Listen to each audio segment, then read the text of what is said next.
Good evening to everybody. My name is Sam, born and raised in Milan, where I currently live. Today you are not authorized to ask me which Milan football club I'm a fan of, okay? A few words about us, Coesia. Coesia is an Italian-based multinational company, fully devoted in engineering and manufacturing automation solutions, high-end automation solution, for both industrial manufacturing as well as material handling. Smart packaging, meeting AI robotics, how to revolutionizing fulfillment from box to door. How can Coesia pack automation solution address the e-commerce or the fulfillment challenges? Here today we are talking about what stands for either bags or box on demand right size. A smart automation solution designed for avoid less, cheaper box. What I mean with a smart automated solution? What are the benefits that you can obtain? Basically, with a right size box on demand solution, you can reduce up to 40% the dimensions of your shipper box. You can save up to 20% in the utilization of corrugated cardboard material for its consumption. And as a consequence thereof, you can load up to 40% more per truck. All of those combined means that you can have up to 40% reduction in carbon footprint generation, those allowing your company to reduce the CO2 entering the atmosphere. Warehousing, stock and management of corrugated material means heavy reduction of inventory, as well as our warehouse space allotment decrease. The portfolio of Coesia, the bags on demand, right size, can be either a bag or can be a box. They are designed to address the order fulfillment for product and package, not protective. Let's here make you an example, a bag on demand. What does it mean, a bag on demand right size? Which is designed to address the order fulfillment for all those e-commerce products which do not require a protective box, but a bag will be more than enough. In this case, the automation has the capability to start with the utilization of a material that can be either a craft paper material, thermosealable material, or poly-based material for the manufacturing of a right size bag on demand. And the operating principle in this case is pretty simple. Every order gets inducted, in this case the example is manually, and the dimensions are scanned each time, so that the machine can tailor the bag on demand right size, utilization the material that you want, and wrap it around the bag to the item. The operating principle here is a machine that has also the capability to adapt itself in terms of operational speed to the real throughput of the item inducted. The solution show also as an example when a product is out of spec that might be automatically rejected, or a solution where a buffering may accumulate and consolidate the product inducted with automated capability of basically pitching them according to the bag dimension that is necessary to be built. As you can see here, also the possibility to print and apply and merge a document that can be an invoice, a bill of material, an advertisement material, whatever you want, and place under the product that is being inducted, the relevant order associated to, and then you see how the wraparound is basically performed, starting with the utilization of plain material. You might have also the application of the ripcord for the easy opening and the tape for the reverse logistic need.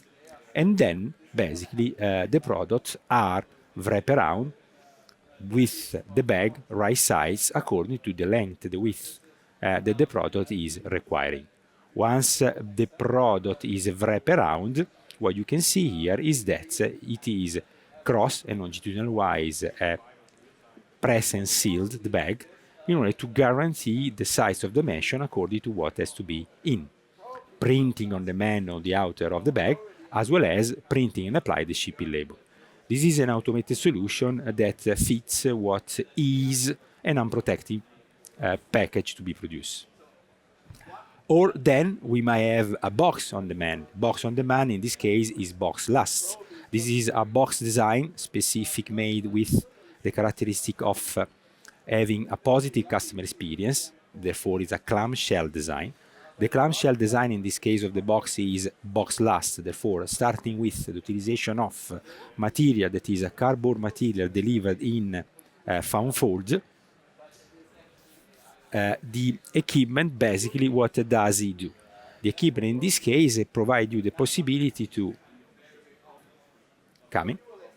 produce a box on demand the right size with the possibility to print on demand on the outer logo branding, on the inner printing means even printing a distinctive message to be delivered to the intended receiver, therefore mass customization, and manufacturing the box on demand right size based on the product that is inducted.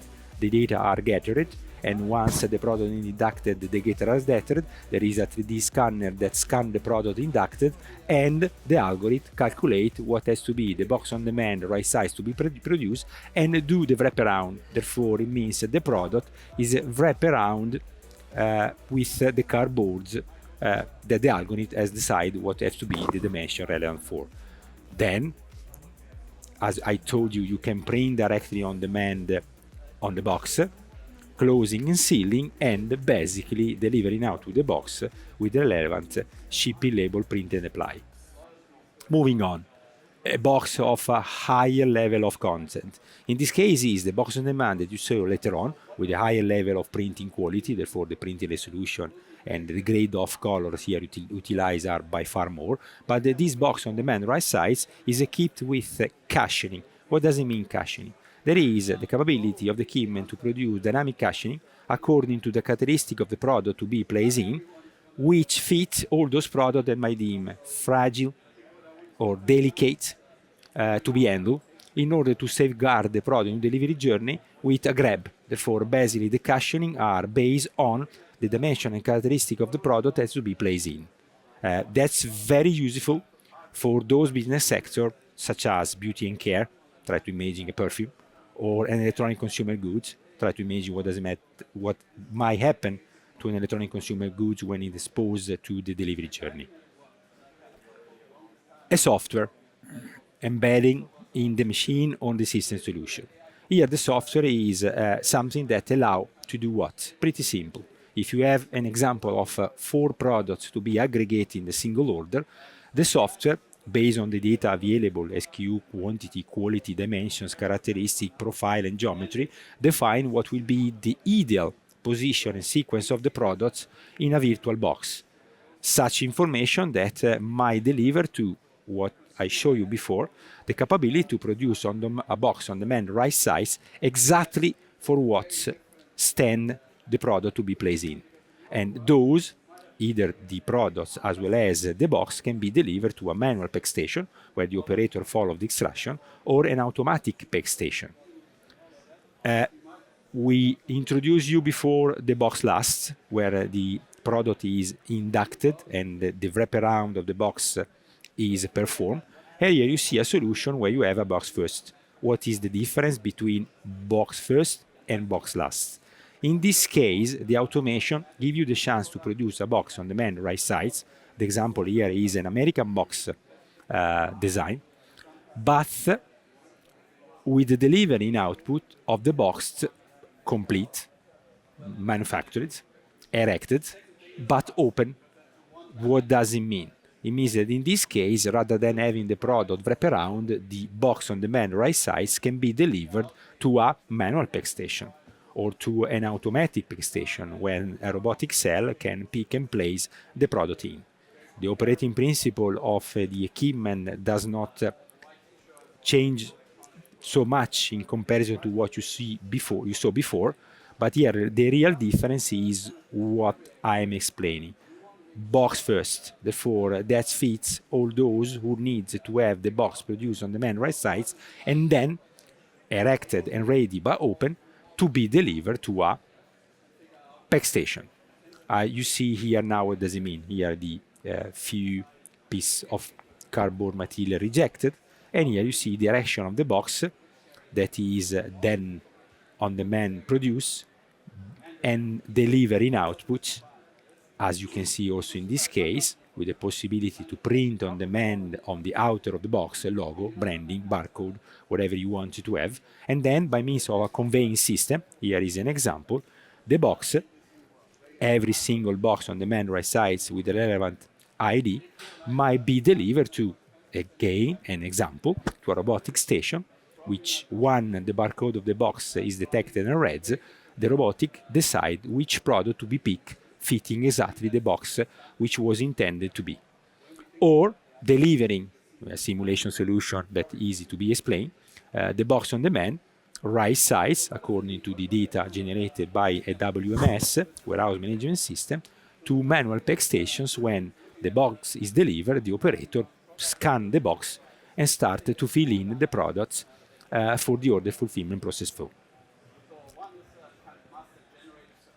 Or an hybrid solution. What does it mean? A solution that gives you the chance to have embedded in a single automation both the box first and the box last. Therefore, the capability to induct an SKU, therefore the relevant order, generate an ID, and then trace the ID of the product inducted and do the wraparound, starting again with the utilization of corrugated raw material, or and combine in the same automation the possibility to have the box last. Therefore, either deliver the box on demand when is required, ready, erected, but open to a manual pack station. Why this solution, a solution that fits all? To be extremely flexible for all those operational needs that required, for instance, B2B and B2C. Therefore, the capability to have a solution that fits both, or the single line order or the multi-line orders, where basically flexibility is a mantra. Okay?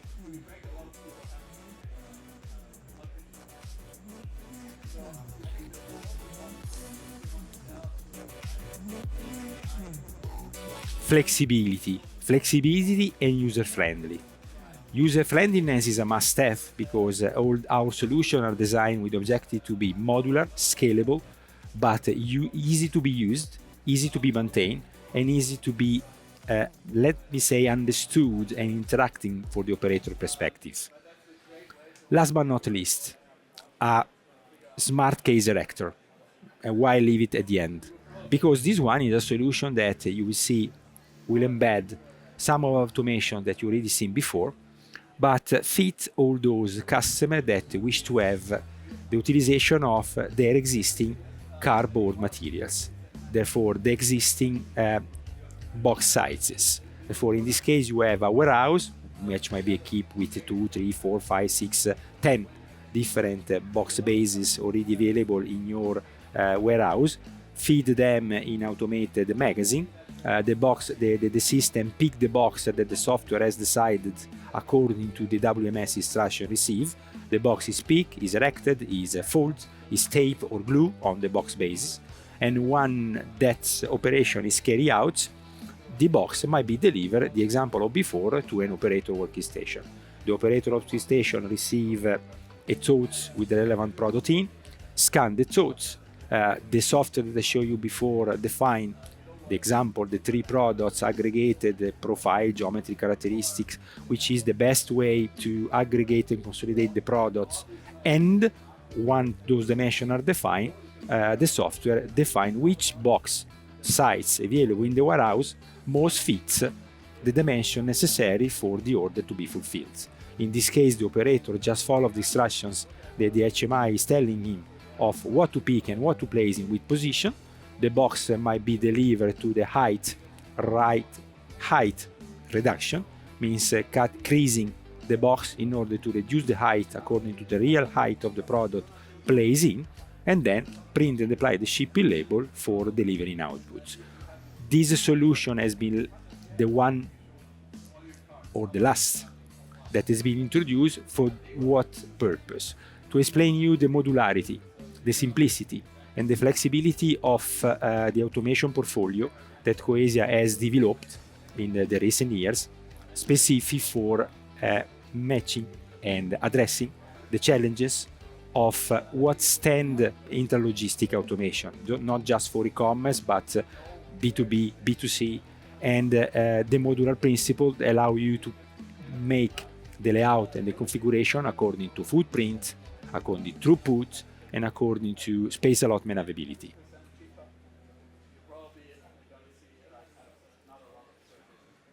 Thanks to all. I really appreciate your attention.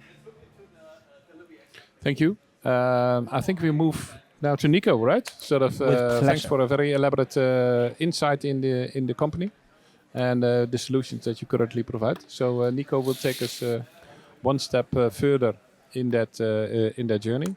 I do have one step question already. I do see sort of you doing all this packaging really to the size of the product, right?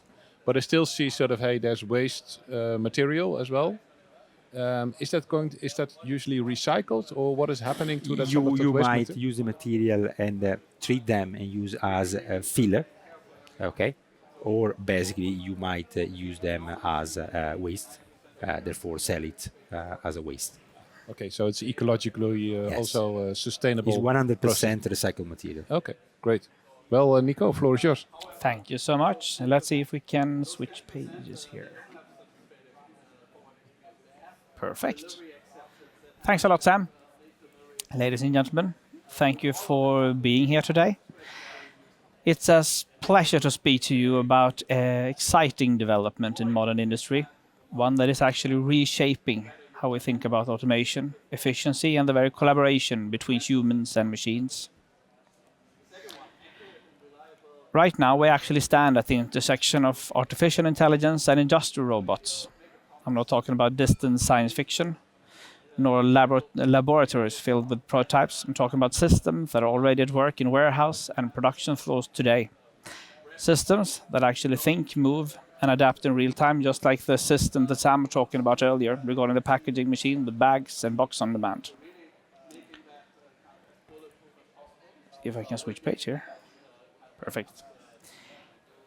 I want to mention a few things about robotic solutions, which now are actually equipped with artificial intelligence and computer visions. Both are collaborative robots and are industrial applications specifically designed for palletizing and mixed palletization, which is actually our main stronghold at this point. Keeping the link to my colleague Sam and our pack machines assortment with bag and box on demands, and actually have the ability to palletize the boxes and the bags that actually come out of those machines. Traditionally, palletizing, stacking goods onto pallets for storage or for outbound shipments, was repetitive, rigid, and required quite a lot of infrastructure within the production or in the warehouse. It also demanded fixed patterns, predefined sequences, and product uniformity. I actually remember myself when I worked with programming of machines and robotics, and you actually have to define both the pallet itself, the product, and even the route from the conveyor to the pallet itself. Now the market has changed. Products have become much more varied, just looking at the assortment where you can order online and what an order actually looks like, and also what packaging machines can do today. Supply chains are more dynamic, and there is a larger need for flexible, scalable, intelligent, and responsive solution in a completely different way. Therefore, the need to palletize and for AI and to adapt has actually become unavoidable, and to some extent a must-have.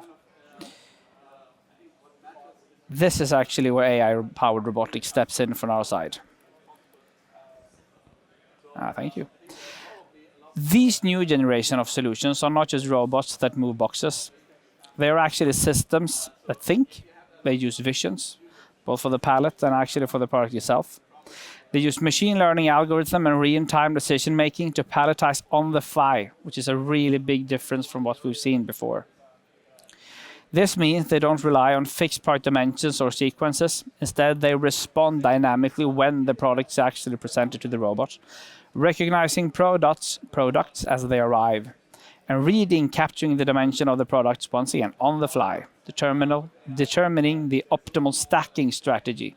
So building the pallet as we go along.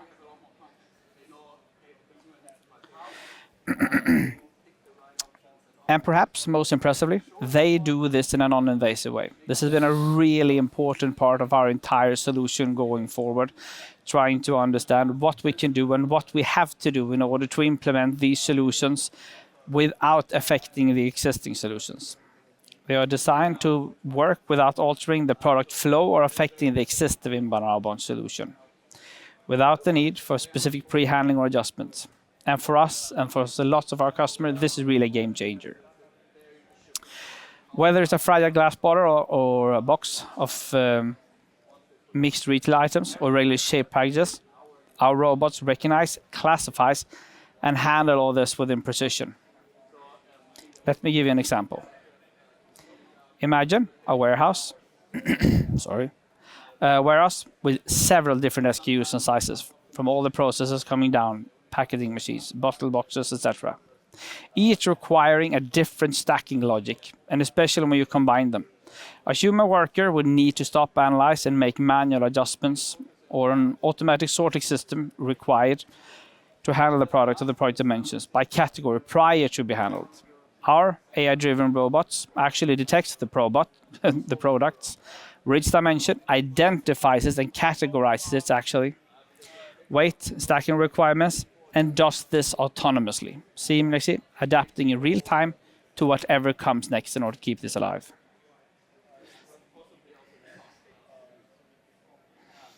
From our side here now then, the benefits are actually quite clear. Flexible solutions, we actually now have one robot that can handle several different kinds of both sorting solutions, but also sizes. Efficiency, we compared to where we come from, this is a solution with extremely low downtime, fewer errors, smoother operation than if you have an operator that needs to stand there for 8 hours per day. Safety, it's designed to work alongside humans. We have both collaborative and industrial applications, so depending on the needs, etc. Ergonomics, no one should make repetitive tasks or lifts of the day. Lifting heavy boxes, according to us and most people, humans should do more interesting and more important tasks. And it's a scalable solution. Either looking if you want to increase capacity with one more robot, or if you need to be able to sort to more final destinations. And to be honest, this is just the beginning. As AI continues to evolve, these collaborative systems will learn faster, adapt more intuitively, and operate in increasingly more complex environments. That's just what we've been seeing the last time. In a world where speed, customization, and reliability and low operational costs are key, AI-driven, non-invasive, on-the-fly palletizing is not just a technical improvement, it's a strategic advantage.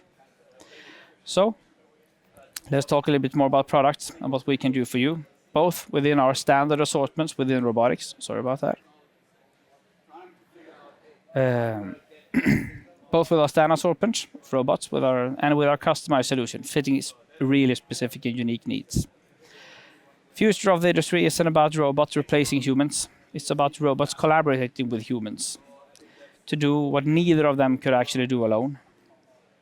So here's where we stand today, where smart packaging meets AI robotics, revolutionizing fulfillment from box to door. We have the capability to be your single provider of end-to-end solutions. Pack automation, advanced robotics, conveying and sorting systems, all designed with the aim to address your automation challenges. With that said, thank you so much for listening. Thank you. Thank you, Nico. Thank you, Sam, for giving us a true insight in some of your operations, right? Yes. It's, I can imagine, clever machinery.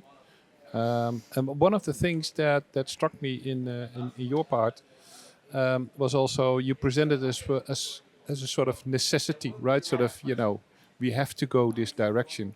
What do you think, sort of, what are the key drivers that would also be, I guess, recognized by the audience? Yeah. That are making that necessity transition there?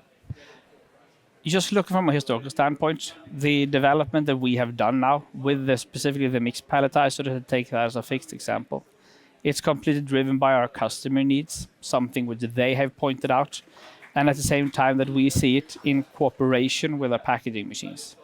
If you would go back, say 15, 20 years to look at what e-commerce and also what warehousing was back then, This is really something we specifically see for warehousing, to be honest. You usually do not have various size boxes in a production site.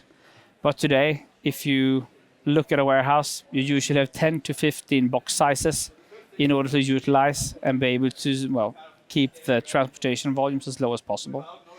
At the same time, there are heavy boxes, there are many movements, and if you stand there for a full day, stacking boxes onto a pallet, it's really something that it's usually okay for the first 1.2, 1.3 meter, but when you need to go up to 2.1 and 2.2 meters, lifting boxes 10 to 15 kilos, it's really something that is needed for the market. Yeah, so it's partly a health issue. It's partly a cost issue, I guess, right? Yeah. So I can imagine, these machines, they don't come cheap, right? But so hence the economics have to be on a transactional level, sort of per item level. Correct. They have to be very sort of efficient. So can you elaborate a little bit, sort of how is a business case built up when you go to a client? Definitely. Very good question. Thank you. Step number one then, there is always an ergonomical discussion with all the customers that we meet and we discuss. Today, most customers usually have a return on investment demand between 3 to 5 years, depending on the size of the installation, if it's a brownfield or a greenfield application, to be honest. The main benefits we do have is that one manual worker usually sorts between 350 and 400 boxes per hour. Our system does around 650 to 700 boxes per hour. So one robotic cell usually replaces 1.5 to 1.6 operators per hour. We usually need, if you want to go beneath 3 years, we need a 2-shift operation, to be completely honest, in order to have a complete ROI. But we actually have some customers who have actually said that at this stage we have a 1-shift operation today, but they are preparing for the future. So usually, if you have a 2-shift operation, the return on investment is just beneath 3 years, to be honest.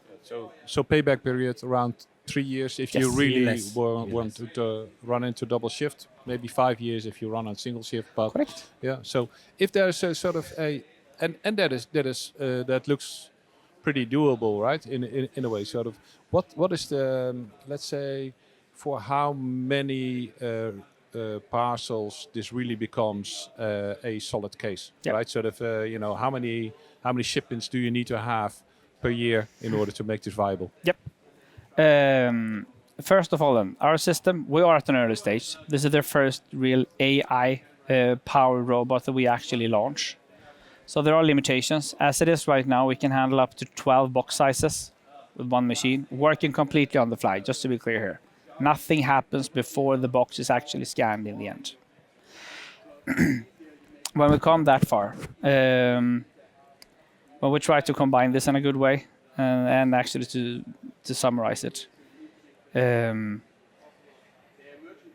I can go to Samarella because yes, I also would like to know, your payback period as well. So for certain of those machineries as well. So when is the business case becoming viable? So you can do some thinking, Nico, in between. The KPI that the automation solutions address are: one, reduce the labor-intensive jobs, especially in an environment when there is a shortage of humans for simple operators.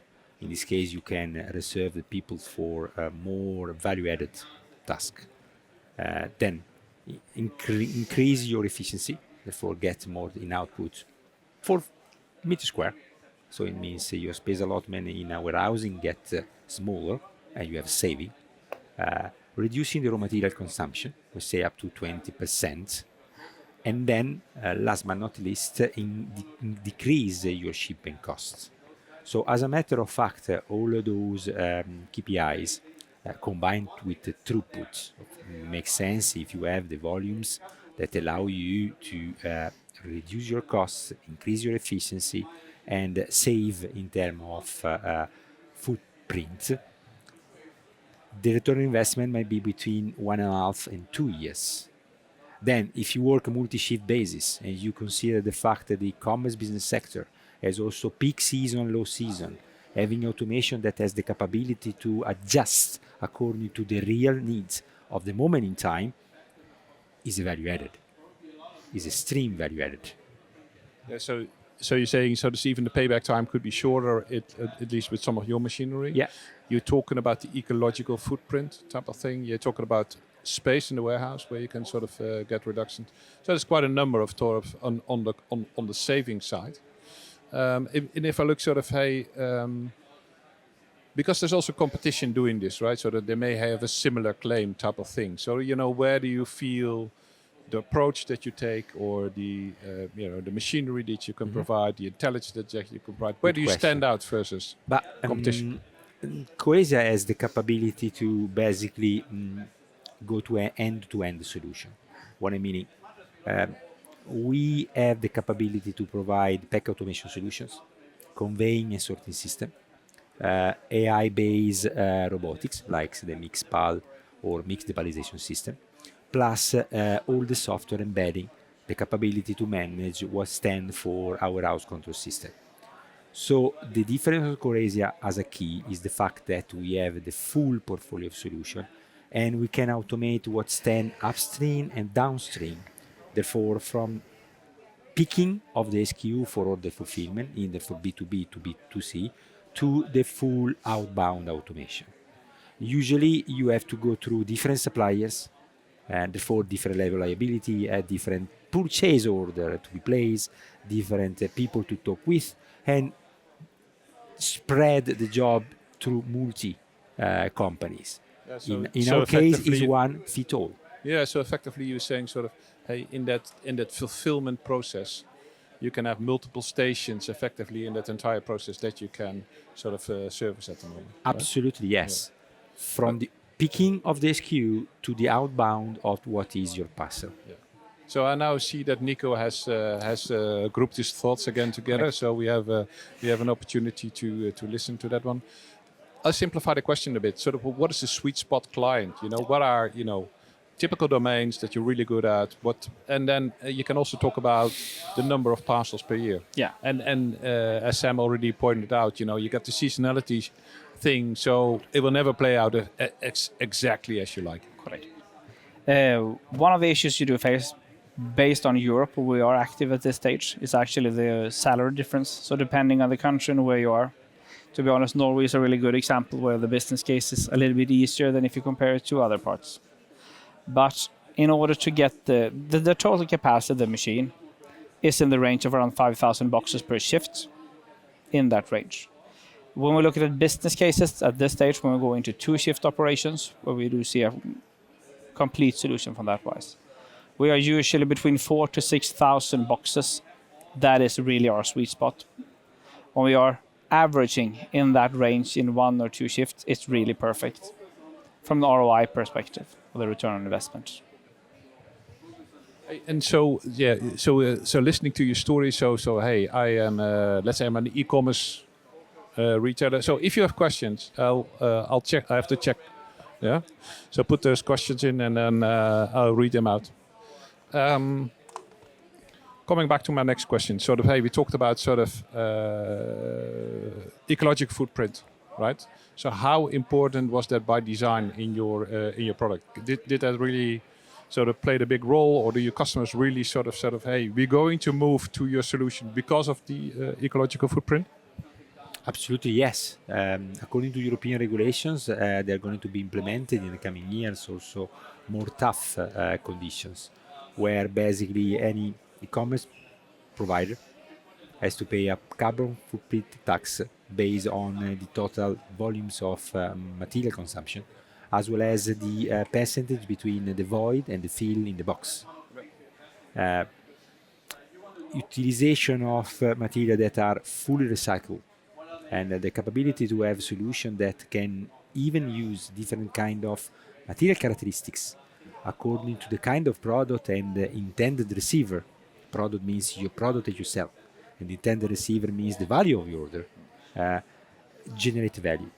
Therefore, carbon footprint tax, reduction in raw material utilization of fully recyclable and renewable materials. So it's not only for the sustainability, but it's also the regulatory environment that plays into this domain. Yeah? There were some questions from the audience, effectively sort of, hey, how do we reuse of the boxes? that's not necessarily your domain, but you already said, hey, it's recyclable. Is an important question. Material, right? If you enter in a certain business sector, such as fashion industry or beauty and care, the percentage of boxes that are subject to the reverse logistic, take the fashion industry, stand between 30 to 40%. So the reason why we design a box which, one, generate a positive customer experience at the moment of unboxing the product that you have purchased, with the possibility to print on demand on the inner a distinctive message. Two, the same box can be used for the reverse logistic, the turning the goods that has not been used.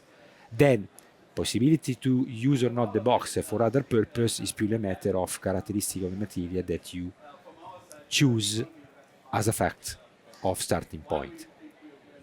So another question. So when you buy a big machine or a sort of a complex machine, there's always the issue of service operations after that, right? Sort of, hey, you need to get service engineers, you need to get the people in place. Thanks for the question. So how do you deal with that? Complex and big. And why are you better? First of all, we need to address the two questions that you mentioned that for me are very relevant. Complex and big. The machine are modular. Therefore, the level of complexity of the machine depends on the design of the product that you intend to obtain, the box or the bag, and how you want to automate what is upstream and downstream. As a matter of fact, the machine can be very simple, and the machine is designed to be user-friendly. Therefore, easy to adapt to the environment when the machine stands for. It's not complex. Big. Big is better, is based on the complexity of the solution that you're going to choose. Don't look at the machine itself, but the machine integrated with stand on robotics in outbound or a smart solution for picking and order preparation in upstream provide you the possibility to design a solution end-to-end with one single supplier that look not at just the pack automation solution, but how your full process and operating principle has to operate. Then is where you save in terms of footprint.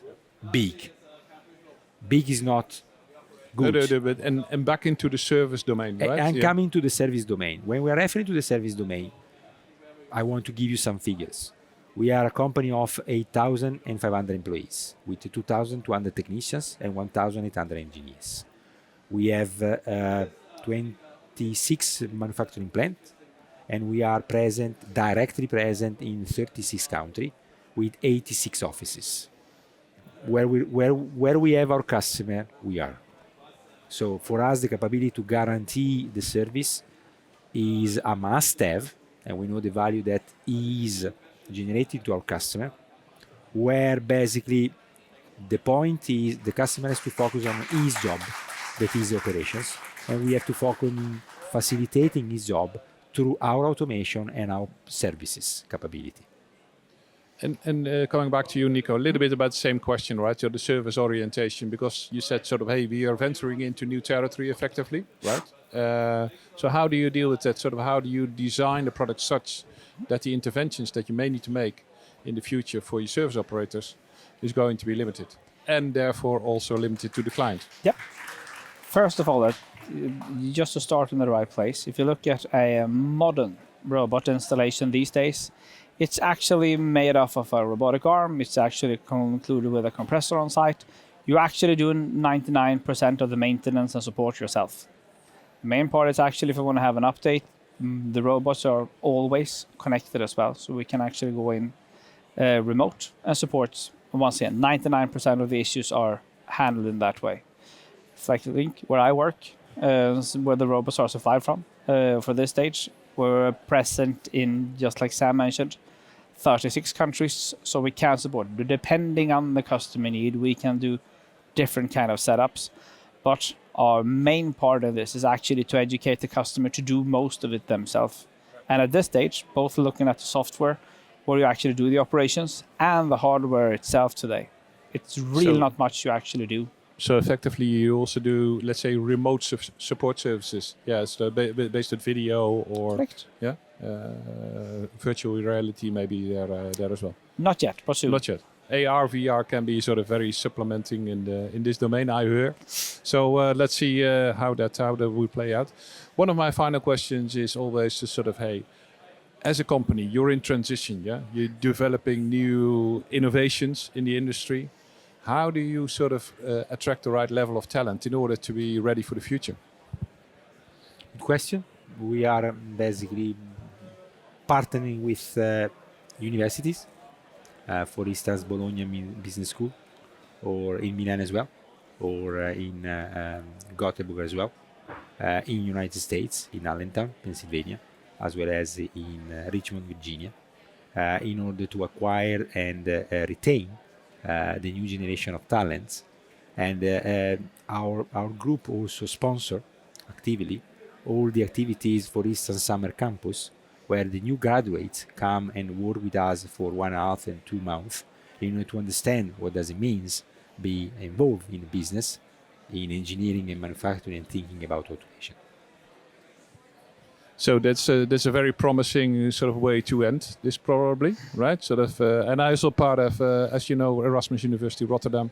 So I'm sort of passionate about sort of how we can support the private industry with our talent, right? Sort of this is what we produce, and see how we. There you go, Nico. You would like to add? Yeah, I have to point out I was Erasmus student for 6 months in Austria, but that was 20 years ago. You look younger, but there you go. Anyway, so having said that, obviously we got a great route throughout the journey that a customer can have when working on, let's say, warehouse and fulfillment optimizations. Very elaborate and very sort of to the detail. It's clear that you guys are on top of the game and understanding the needs of the clients. I think there's still the opportunity that they can visit you at the stand. F here a little bit further down the aisle, so don't hesitate to see these guys if you have any further questions. So that concludes us. At least give a warm round of applause to Nico and Samuel.